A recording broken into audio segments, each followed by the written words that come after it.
Just hours from now, America will make history and return to space for the first time in nearly a decade, in space flight anyway, with today's launch from Cape Canaveral. Our next guest is a former NASA engineer who says this is a triumph for American perseverance. Joining me live, author of Rocket Boys and advisor to the National Space Council, Homer Hickam.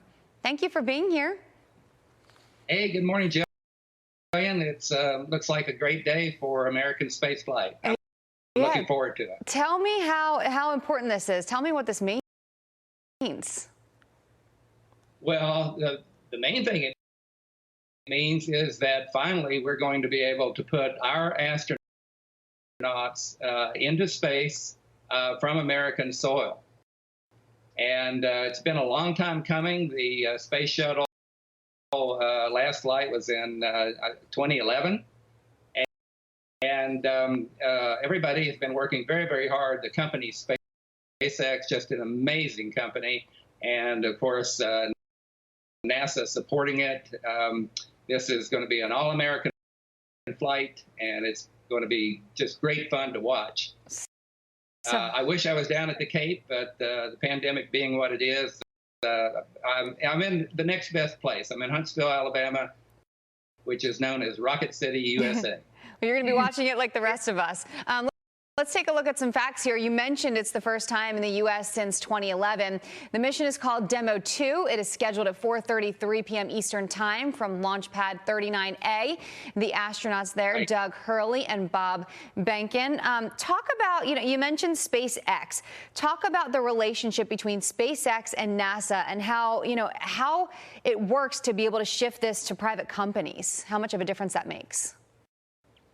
Yeah, I mean, this is an amazing transformation, really. The astronauts in the past that have flown American spacecraft have been on NASA spacecraft. Those were spacecraft that were designed and paid for and really a total NASA spacecraft. In other words, a federally funded spacecraft. In this case, we have a commercial company. It's designed to make a profit. And I followed that company from its very beginning when it was trying to launch rockets way out in the Pacific Ocean on Kwajalein Island, and they weren't working. But Mr. Elon Musk and his young, and they are quite young. I've been out to their plant in Hawthorne, California. Their young rocket boys and rocket girls have built an amazing rocket in this Falcon 9. The first stage will be recovered. No other company or country can actually do that. And this Dragon spacecraft is a very advanced vehicle. It's going to be. It's just pretty amazing that this company's been able to pull this off. Oh, yeah, it's going to be very exciting. Real quick, why do you think that this is so important for our country right now with everything we're going through at this point in time?